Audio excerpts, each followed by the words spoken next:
नमस्कार, मैं हूं अंशिता।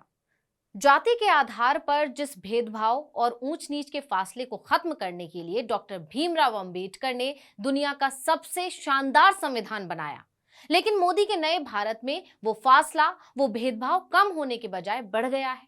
मोदी और उनकी सरकार दावा तो करती है कि देश में विकास हो रहा है और ये विकास सबके साथ और सबको विश्वास में लेकर हो रहा है, लेकिन देश के अलग अलग हिस्सों से दलितों, आदिवासियों के ऊपर होने वाले अत्याचार की जो तस्वीरें आ रही हैं, वो बताती हैं कि ये सरासर झूठ है, क्योंकि इनमें से कई तस्वीरों के पीछे खुद भाजपा के लोग हैं। कई तस्वीरें और वीडियो तो दिल दहला देने वाले होते हैं। वो ये सवाल पूछने पर मजबूर कर देते हैं कि मोदी जी, ये कैसा विकास है आपका, जहां लोगों की सोच का विकास नहीं हुआ है। यकीन मानिए, पिछले कुछ दिनों में जो मामले सामने आए हैं, उन्हें देखकर आप भी यही सवाल पूछने पर मजबूर हो जाएंगे कि नए भारत की ये कैसी तस्वीर है मोदी जी। ऊंच और नीच की हीन भावना ने इंसान को इतना अंधा बना दिया है कि वो किसी भी हद तक जा रहा है। कोई आदिवासी पर पेशाब कर रहा है तो कोई दलित को मल खिला रहा है। वैसे तो इस तरह के मामले बीजेपी शासित और गैर बीजेपी शासित सभी राज्यों से आते हैं, लेकिन गौर करने वाली बात यह है कि बीजेपी शासित राज्यों में इनकी संख्या थोड़ी ज्यादा है। खासकर मध्य प्रदेश और उत्तर प्रदेश से तो हाल ही में एक के बाद एक कई ऐसे मामले सामने आए जिसने इंसानियत को ही शर्मसार कर दिया। आपको याद होगा, मध्य प्रदेश में 30 जून को शिवपुरी के नरवर थाना क्षेत्र के बरखाड़ी गांव की वो घटना। 2 दलितों को कमरे में बंद कर जमकर पीटा गया था। इतने से भी दिल नहीं भरा था तो उनके चेहरों पर कालिख पोती गई। इसके बाद आरोपी मल लेकर आए और दोनों को खिलाया। वहां वही मल चेहरे पर भी पोत दिया गया और फिर पूरे इलाके में चक्कर भी लगवाया। 30 जून की इस घटना पर जबरदस्त बवाल।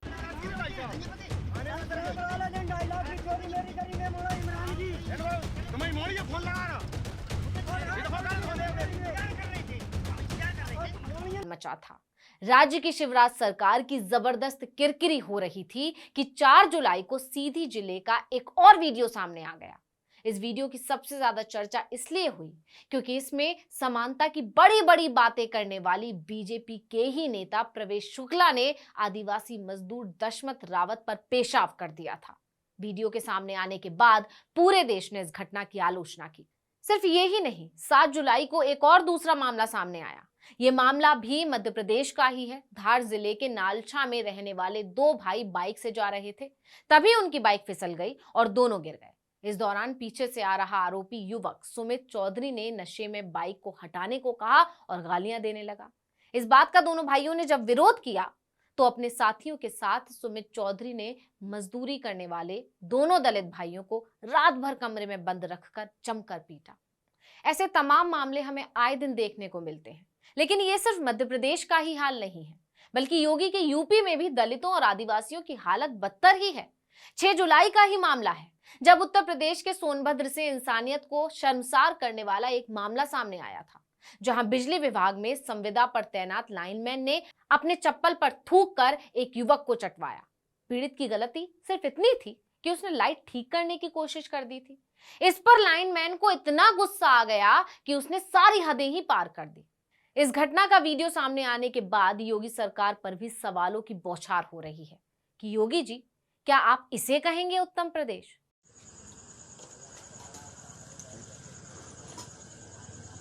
कान पकड़ के 5 दिन उठ जाते हैं ताकि वो होता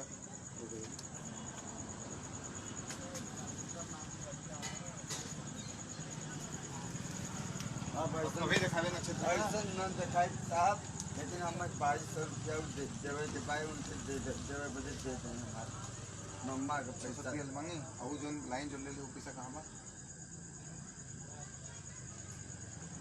पैसा वो माइंड गलती और जो लेनिया जो ले पैसा कहाँ वो में मिला दे। यानी मोदी के राज में ऊंच नीच की भावना कम होने के बजाय गहरी होती जा रही है। अच्छा, ये सिर्फ बीजेपी शासित राज्यों का हाल नहीं है। गैर बीजेपी शासित राज्यों से भी दलितों और आदिवासियों पर अत्याचार की खबरें आना रोज की बात हो गई है। खासकर राजस्थान में तो ये आम बात है, जैसे कि अभी दलित वर्ग के साथ मारपीट करने का एक वीडियो सोशल मीडिया पर तेजी से वायरल हो रहा है। वायरल वीडियो चुरू जिले के बिदासर कस्बा के इयारा गांव का बताया जा रहा है। दावा किया जा रहा है कि घटना 8 जुलाई की है। इसमें 4 से 5 लोग युवक के साथ मारपीट कर रहे हैं। सिर्फ यही नहीं, इससे पहले 3 जुलाई को राजस्थान से ही एक और मामला आया था जिसमें एक बार फिर मटकी से पानी पीने पर टीचर ने दलित छात्र के साथ मारपीट कर दी। अब जब इस तरह की घटनाएं सामने आती हैं तो बवाल मचता है। इससे सरकारों पर दबाव बढ़ता है और उन्हें एक्शन लेना पड़ता है। ऐसा हुआ भी। मध्य प्रदेश में आरोपियों के घरों पर बुलडोजर चलवा दिए गए और राजस्थान में आरोपियों को गिरफ्तार कर लिया गया। यही नहीं, शिवराज ने तो दलित को बुलाकर उसके पैर तक धो दिए और मुआवजा भी दे दिया। लेकिन यहां सवाल यह है कि इस तरह की घटनाएं आखिर कब बंद होंगी? लोगों के अंदर से ऊंच नीच की हीन भावना कब और कैसे खत्म होगी? सिर्फ ये ही नहीं, आदिवासियों और दलितों के ऊपर अत्याचार इस कदर बढ़ चुका है कि अब इन्हें इस सब की आदत हो चुकी है। आदिवासी दशमत रावत जिस तरह से बार बार अपना बयान बदल रहे हैं, या उनका यह कहना कि प्रवेश शुक्ला को सरकार अब छोड़ दे क्योंकि वो ब्राह्मण परिवार से आता है और हम नहीं चाहते कि उसके ऊपर कोई सख्ती हो, ये बताता है कि दलित और आदिवासी समुदाय किस कदर डर के साए में जी रहा है। वो जानता है कि अगर उसने कुछ भी कहा तो उसको आगे मुश्किल का सामना करना पड़ सकता है। देश का आदिवासी और दलित मोदी राज में डर कर रहने को, आवाज दबाकर रहने को मजबूर है और सरकार कहती है कि देश में विकास हो रहा है। इस पर लोग तो सवाल पूछेंगे ही ना कि ये कैसा विकास है मोदी जी, जहां किसी को सिर्फ इसलिए पीटा जा रहा है कि वो दलित है या आदिवासी है या फिर पिछड़ा है। इस वीडियो में इतना ही। आपसे अनुरोध है कि YouTube पर हमारे चैनल आर्टिकल 19 इंडिया को सब्सक्राइब कीजिए, Facebook पर लाइक कीजिए, कमेंट करके बताइए आपको हमारा ये वीडियो कैसा लगा। आने वाले दिनों में हम और किन मुद्दों पर वीडियो बनाएं ये भी जरूर बताइएगा। ट्विटर हैंडल है article19_India, इसको भी फॉलो कर लीजिए। नमस्कार।